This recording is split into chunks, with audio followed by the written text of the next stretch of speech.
صباح الخير أعزائي الطلبة، عزيزاتي الطالبات. ضمن سلسلة التعريف بالمفكرين والأدباء والمثقفين الجزائريين، في الحلقة الثانية بعد أن عرفناكم بحمودة بن الساعي، المفكر الجزائري حمودة بن الساعي الذي عاش في الهامش واختفى كذلك في الهامش.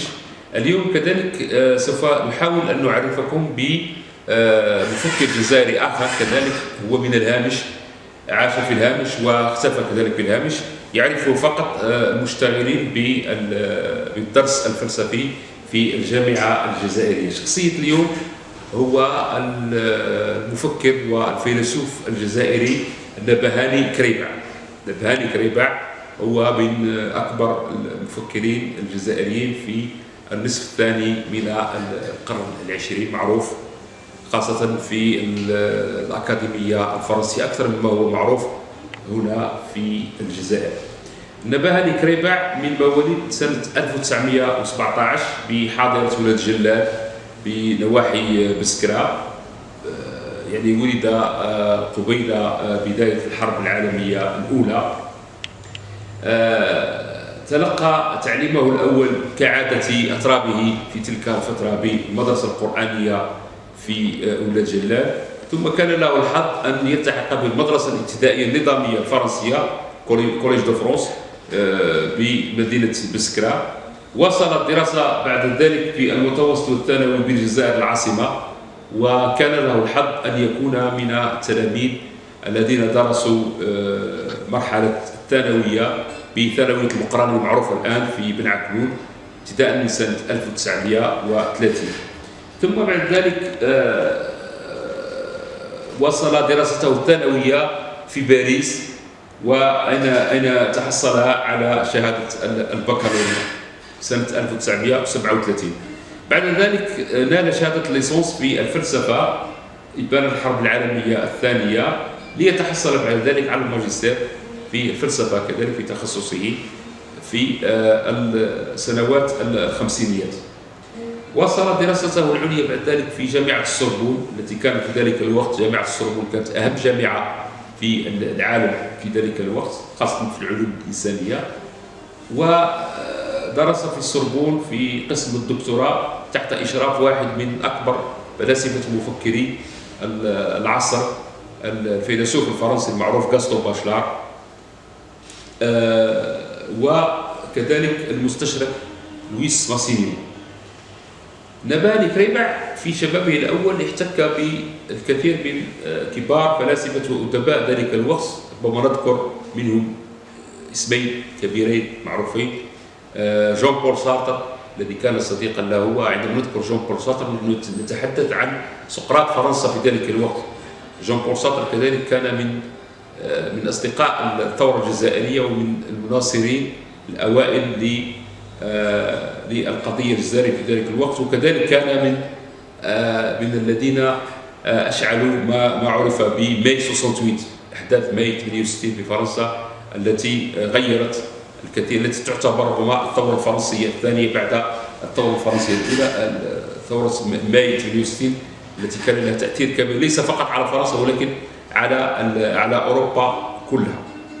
وكذلك كان صديقا لأندري جيد. عندما نتحدث عن أندري جيد هو من حاصل على نوبل للآداب ومن أكبر أدباء ذلك الوقت، وعاش فترة طويلة في الجزائر خاصة في بسكرة حين كتب كتابه الجميل المعروف السيمفوني باستورال، السيمفونية الريفية، الذي نال به جائزة نوبل للأدب. بعد ذلك تحصل نبهاني كريبع على شهادة الدكتوراه سنة 1966 بالسوربون بموضوع حول فلسفة الجمال الاستيتيك. خلف لنا نبهاني كريبع مجموعة كبيرة من المؤلفات، نذكر منها قصائد طفل وهي مجموعة شعرية أولى أعماله سنة 1935، أحزان العربي، كتاب أفارقة يتساءلون، كذلك مؤلفه الجميل هو معروف مؤلفه إنسان عالمي الذي أصدره سنة 1966 تزامنا مع رسالة الدكتوراه. عنده كتاب كذلك مهم في الفلسفة، إسلام واشتراكية. كتاب آخر كذلك حول فلاسفة الإسلام. كتاب مهم كذلك في مفهوم الخير والشر في القرآن الكريم، وغيرها من الكتب والمؤلفات. نبهني كريبع كذلك له حضور في الميديا، في وسائل الإعلام، خاصة في الحصص التلفزيونية ووسائل الإعلام من جرائد وإذاعات. معروف كذلك أنه كانت له مساهمات في الكثير من الجرائد والمجلات خاصة في فرنسا. نال الكثير من الجوائز والتكريمات. ربما نذكر في سنة 1953 تحصل على جائزة المثقفين الفرنسيين. كذلك تحصل على جائزة الأكاديمية الفرنسية، الأكاديمي فرونسي، سنة 1954 عن كتابه إحسان العربي. وتم تكريمه كذلك بتعيينه عضوا في مجمع رجال أدب فرنسا، وكذلك عضوا في الأكاديمية الإيطالية. نبهني كريبع توفي يوم 9 نوفمبر سنة 2004، وولي الثرى بالجزائر العاصمة، لتنتهي مع نبهني كريبع رحلة من البحث ومن العلم ومن المجادلات والمناقشات الفكرية. أريد فقط أن أشير إلى أن نبهني كريبع كان قد في السنوات القليلة الماضية كان قد حمل اسمه المكتبة بمسقط رأسه بلاد جلال، ثم بعد فترة للأسف الشديد تم تحويل هذه المكتبة إلى مقر للدائرة. نتمنى أن نرى في القريب العاجل وفي المستقبل القريب اسم نبهني كريبع على مكتبات ومؤسسات علمية وثقافية.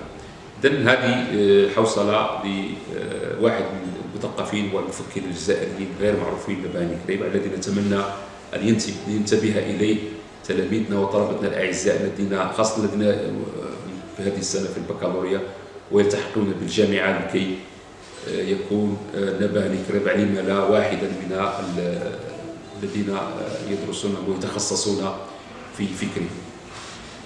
نتمنى أن نلتزم كلنا بالحجر الصحي، نبقى في بيوتنا، أن نتبع التعليمات لأجل القضاء على جائحة كورونا التي